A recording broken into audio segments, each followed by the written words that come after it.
Semangat pagi adik-adik. Selamat bertemu kembali dengan channel HD Bio Smart. Belajar biologi dengan cara smart. Jangan lupa ya, segera like, subscribe, and share ke teman-teman supaya kita bisa belajar bersama-sama. Assalamualaikum warahmatullahi wabarakatuh. Semangat pagi adik-adik siswa kelas 12 SMA se-Indonesia. Baik, Bapak ucapkan selamat bertemu kembali dengan Bapak HD Bio Smart. Kali ini adik-adik kita akan membahas materi genetika yang ketiga ya. Genetika 1 kemarin berhubungan dengan hukum Mendel yang membahas persilangan monohibrid, dihibrid, dan trihibrid ya. Nah, kemudian genetika kedua itu tentang penyimpangan semu hukum Mendel ya. Ada epistasis hipostasis, ada polimeri, ada atavisme, ada kriptomeri, ada gen komplementer. Nah, silahkan adik-adik nanti tonton kembali video Bapak sebelumnya. Nah, hari ini kita akan lanjutkan genetika ketiga, yaitu pola-pola hereditas ya.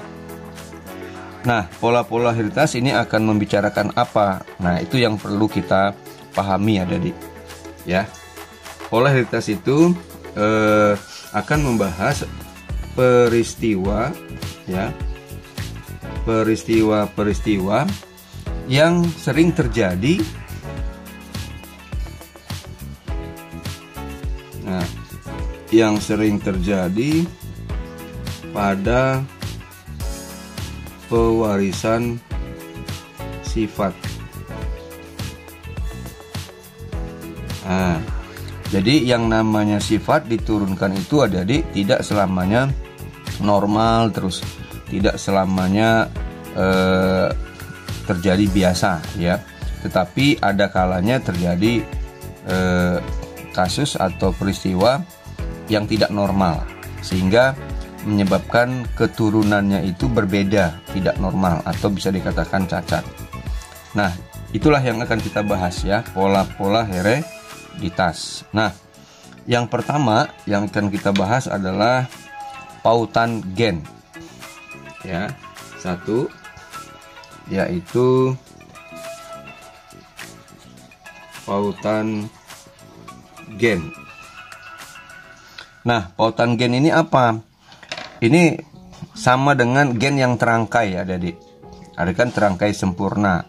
Kalau sempurna itu artinya gen yang terangkai itu semuanya ya, semuanya. Misalkan yang dihibrid, misalkan baba, ai babi, aba dan ibi itu terangkai semua. Itu dihibrid. Kalau trihibrid berarti 3 gennya terangkai semua. Nah ya, jadi semuanya terangkai. Nah, jadi pautan gen itu apa? Ini adalah peristiwa terangkainya gen. Ya. Di sini adalah peristiwa terangkainya gen atau berpautan. Gennya itu lengket adik-adik, sehingga tidak bisa memisah secara bebas saat pembentukan gamet.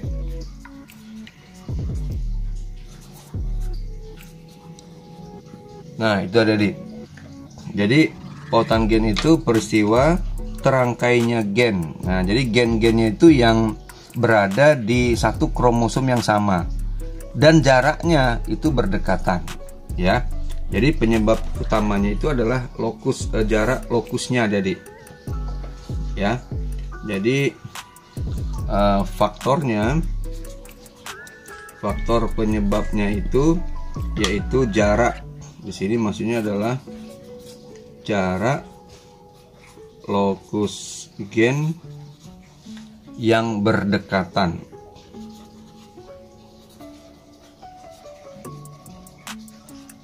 Nah, jadi penyebab utama faktor utama yang menyebabkan gen itu terangkai atau berpautan itu karena jarak lokus gen di kromosom yang samanya itu sangat dekat, sehingga tidak bisa terpisah.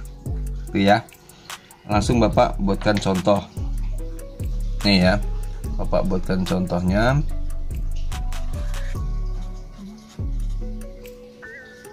Nah, contohnya misalkan nih ada gen AI babi, ya kan? AI babi.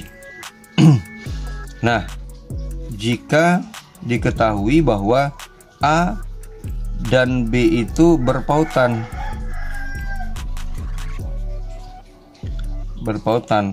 maka macam gametnya apa saja?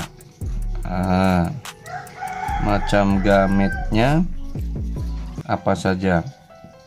Kalau AI babi, kalau dia bebas kan kemarin udah kita bahas pakai hukum Mendel 2, berarti ini kan 2 pangkat 2 ya, 4. Jadi aba, abi, iba, ibi. Tapi kalau A dan B nya berpautan, lengket ya, lengket. Nah, saya misalkan nih ya, saya misalkan di sini ada kromosom, ya ini sentromernya, kemudian ini lengan-lengan kromosomnya, terus pasangannya sama ini. Nah, di sini ada gen A, ini ada gen B. Di sini alelnya A kecil, B kecil. Nah, ini jaraknya berdekatan. Sedangkan yang C ini normal. Nah, yang jaraknya berdekatan inilah yang memungkinkan terjadinya pautan gen. Ya. Nih, jadi A dan B-nya berpautan, berarti ABA-nya, A dan B-nya dipisahkan secara bersama-sama. Ya. Nah, misalkan saya tambahkan di sini ya, AI babi caci. Nah, C-nya bebas. Nah, jadi kita jawab. Nah, kalau A dan B-nya berpautan berarti dipisahkan secara bersama-sama, berarti ABA. Nah, kalau gennya berpautan adik-adik, maka alelnya juga berpautan, IB. Jadi dia bergandengan ya, berpautan. Sedangkan C besar dan C kecilnya secara bebas karena jaraknya jauh, ya kan? Nah, kalau C dan C berarti kan ada 2 ya.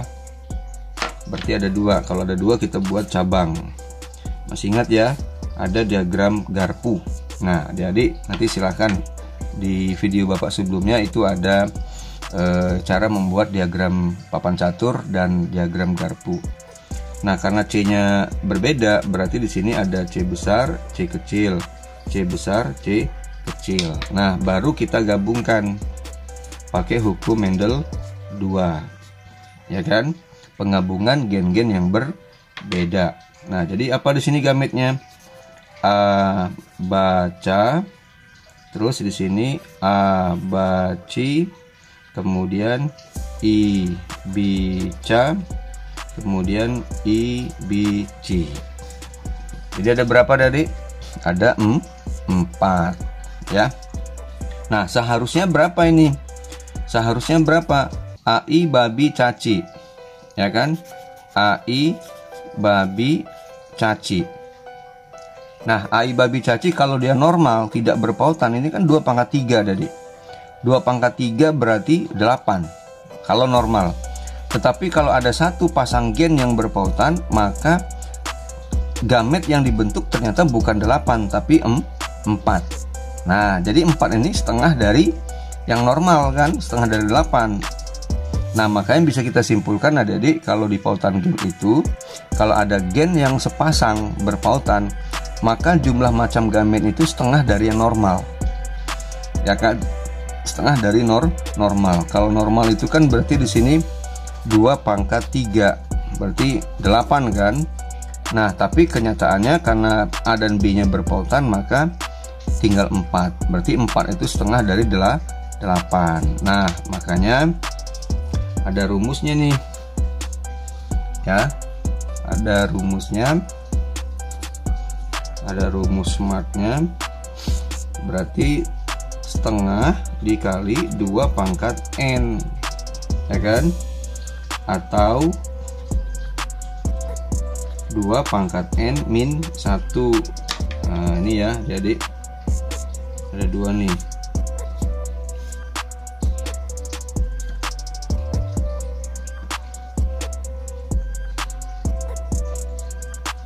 Nah, pakai ini boleh, pakai ini juga boleh ya. Berarti berapa nih? Kalau setengah dikali 2 pangkat 3, berarti kan setengah dikali 8, berarti 4. Atau 2 pangkat 3 min 1, berarti ini berapa? 2 pangkat 2 sama dengan 4. Nah, jadi setengah dari gen yang berpisah secara normal. Terus kalau ada 2 pasang gen yang berpautan, kalau ada 2 pasang gen berarti 2 pangkat N min 2 ya. Misalkan A dan B nya berpautan, C dengan D nya juga berpautan, berarti ada 2 pasang. Kalau ada 2 pasang berarti 2 pangkat N min 2 atau 1/4 dikali 2 pangkat N. Itu rumusnya tadi ya. Nah ini untuk pautan gen.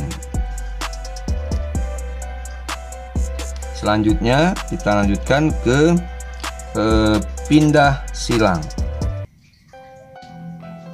Baiklah adik-adik, kita lanjutkan yang kedua, yaitu pindah silang atau crossing over. Nah, apa itu pindah silang? Pindah silang adalah ya peristiwa berpindahnya satu gen atau beberapa gen ya dari kromosom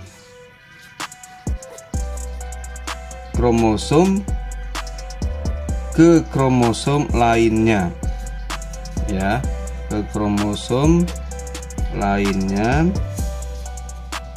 yang homolog ya, artinya yang sepasang tetapi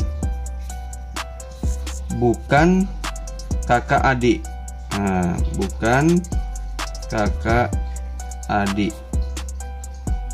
Nah, di sini kakak adiknya saya garis bawahi saya tanda kutip ya. Artinya dia tuh kromosomnya homolog atau sepasang tetapi lengan-lengannya berbeda gitu kan.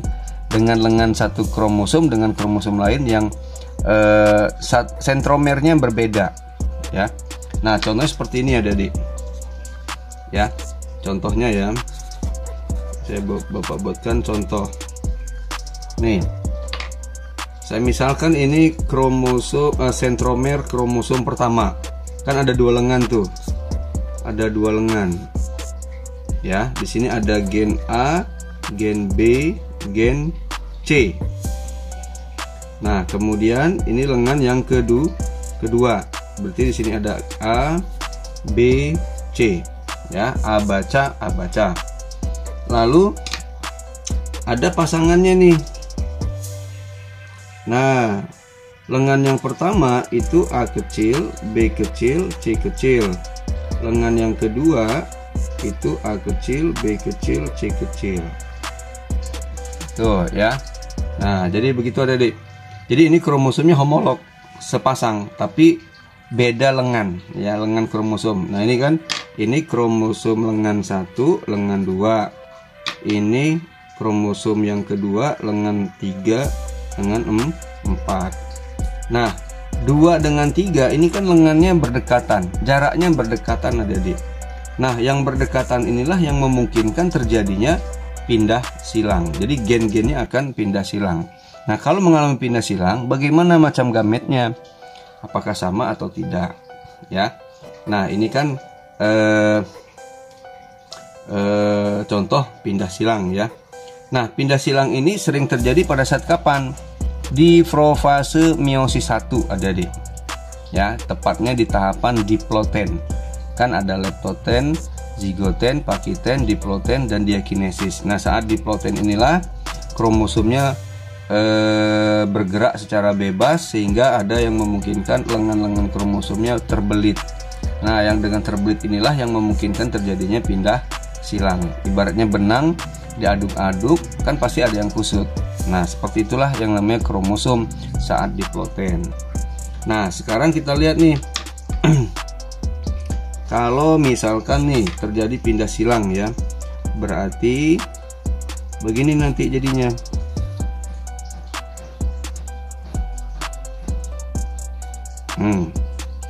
Ya, kemudian yang biru. Nah, dia membelit adik-adik, terbelit ya. Pindah silang itu bisa dikatakan lengan-lengan kromosomnya terbelit. Nah, jadi ini ada gen A baca, ini A baca, lalu di sini ada I bici, I bici. Nah, berarti lengan nomor 2 dengan nomor 3 itu terbelit. Nah, disinilah terjadi kiasma. Kiasma itu pertemuan lengan kromosom dengan kromosom lainnya yang masih homolog tapi bukan kakak adik. Ya. Nah, sekarang macam gametnya bagaimana? Nah, ini kan ke sini, ini ke sini. Coba. Ini apa? Yuk, kita lanjutkan yang ke atas ya. Jadi yang pertama itu A baca, berarti gamet-gametnya di situ A baca. Ini ya, A baca. Lalu yang kedua A apa di situ? Bici, kan? A bici. Betul ya? Nah, kemudian yang ketiga I baca. Ya. I baca, betul. I baca. Lalu yang keempat itu I bici. Nah, dari sini ya Adik, bisa kita simpulkan macam gametnya kan ada 4. Betul ya? Seharusnya berapa? Kalau AI babi caci kan 2 pangkat 3 8. Jadi ada 4 ini. Nah, yang membedakan kan seharusnya A baca I bici. Kalau dia normal ada Adik. A baca I bici kan. Tapi kita lihat nih. A baca sama dengan salah satu induknya. Ini. Ya kan? A baca. I bici juga sama dengan salah satu induknya. Nih, I bici. Nah, tapi ada 2 yang berbeda. Nah, yang 2 inilah hasil rekombinasinya dari gabungan perpindahan antara gen-gen dari lengan nomor 2 dengan lengan nomor 3. Ya. Nah, yang kedua inilah yang berbeda dari kedua induknya Adik. Makanya anak-anak kita kadangkala ada yang sifatnya berbeda dari kedua orang tua. Itu rekombinannya namanya. Nah, yang rekombinan itulah disebut dengan RK. Nah, sedangkan yang sama dengan salah satu induknya itu namanya KP. Ini juga KP. Nah, KP itu apa? KP itu adalah kombinasi parental. Ya, parental. Nih, kalau RK hasil rekombinasinya, gabungan antara gen dari kromosom 1 dengan kromosom lainnya yang bukan kakak adik ya, yang satu homolog tapi bukan kakak adik. Nah, itu gametnya. Nah, coba Adik, selanjutnya yang apa? Yang membedakan pindah silang dengan yang normal. Kalau gametnya di sini ada 4 kan? Ada 4. Seharusnya kan ini 1 banding 1 banding 1 banding 1. Tapi atau 1/4 ya, atau 25%, 25%, 25%, 25%. Tapi kenyataannya jadi kalau hasil pindah silang jumlah KP dengan RK itu nggak sama. Ya. Jumlah KP tidak sama. Nah, artinya apa? KP-nya lebih besar. Jadi di sini ternyata jumlah KP ini lebih banyak. Ya. Contoh yang A baca ini ada 35%. Yang KP juga ini 35%. Nah, yang sisanya berarti ini ada 15%, ada 15%. Ya.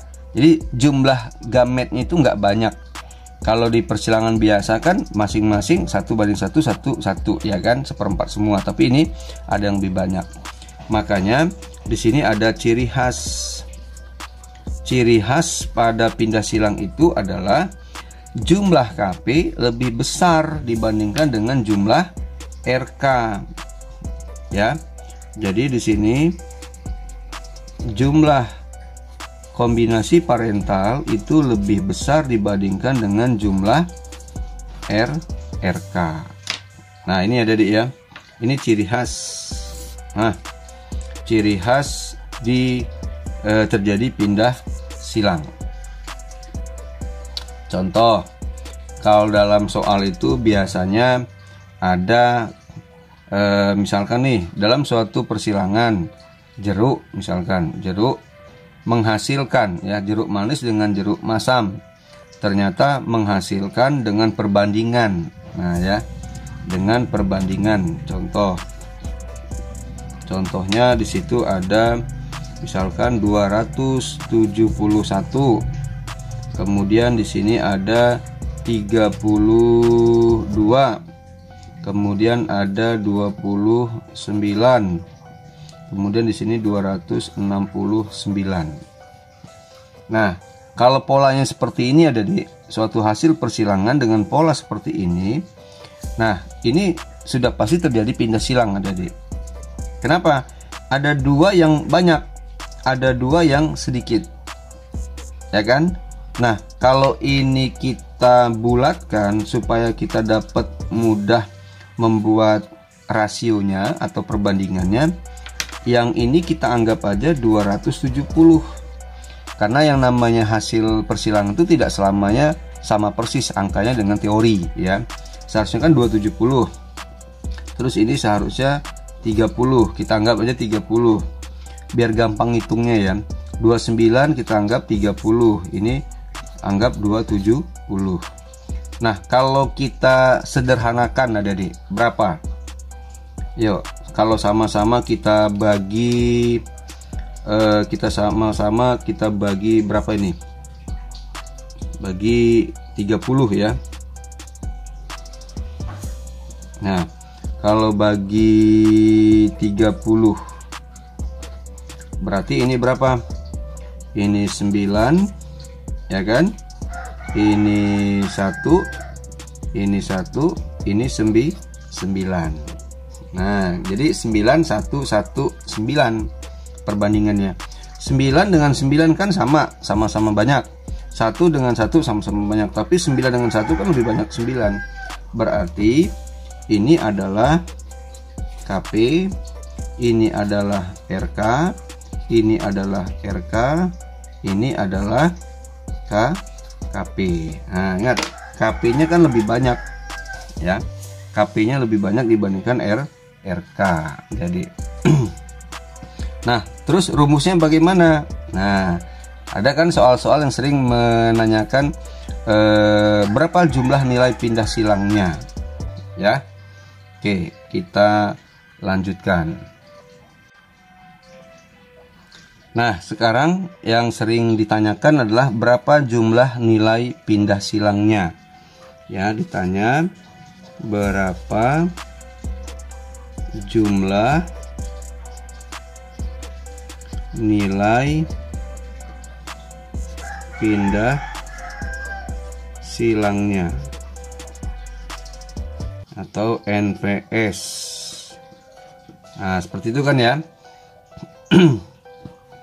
Nah, tadi diketahui bahwa soalnya tadi jumlah hasilnya 271, 32, kemudian 29, kemudian 269. Ya kan? Nah, 271, 32, 29, 269. Nah, yang ini tadi apa? Ini KP, ini RK, ini RK, ini KP. Ya. Nah, nilai rumusnya, rumus NPS itu adalah jumlah RK dibagi jumlah total dikali 100%. Nah, ini rumusnya ada di ya.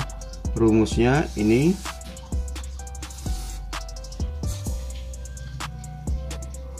ya. Ini rumusnya. Jumlah RK dibagi jumlah total. Total itu artinya seluruhnya ya, dijumlahkan. Berarti berapa? Nah, jawab. Nah, kita hitung ya. Itu rumusnya. Jumlah RK 32 tambah 29 ya. Berarti NPS-nya 32 ditambah 29 dibagi total, ya kan? Dibagi total berarti 271 ditambah 32 ditambah 29 ditambah 269 ya, dikali 100%. Berapa? Oke, kita lanjutkan di sini. Jadi NPS-nya adalah 32 tambah 29. Yuk, berapa Adik? 32 tambah 29 berapa? 61, ya kan? Terus dibagi total 271 ditambah 32 tambah 29 tambah 269 berapa? 601. Nah, dikali 100%. Jadi berapa NPS-nya? 61 dibagi 601 dikali 100%. Nah, ini hasilnya 10,14%. Artinya dari peristiwa pindah silang ini ada gen-gen 10,14% ya, sebanyak 10,14% yang mengalami pindah silang. Nah, itu Adik-adik ya. Jadi jangan lupa rumusnya ya, jumlah RK dibagi jumlah total. Itu nilai pindah silangnya. Baik, terima kasih. Nah, mungkin saat ini itu saja dulu Adik-adik yang bisa Bapak jelaskan. Yang pertama tadi pautan gen, kemudian yang kedua itu pindah silang. Nah, nanti di video berikutnya Bapak akan jelaskan tentang gagal berpisah atau non-disjunction. Kemudian ada lagi pautan kelamin atau pautan seks. Terima kasih. Semangat belajar Adik-adik. Semoga Adik-adik bisa mewujudkan impian Adik-adik dan bisa lulus dari SMA dengan nilai yang terbaik dan bisa masuk ke prodi PTN yang kalian inginkan. Semangat belajar, dan Bapak akhiri. Dan jangan lupa ya, bagi adik-adik yang baru menonton video Bapak, silahkan segera like ya, komen, share, dan jangan lupa subscribe ya. Oke, terima kasih. Wassalamualaikum warahmatullahi wabarakatuh.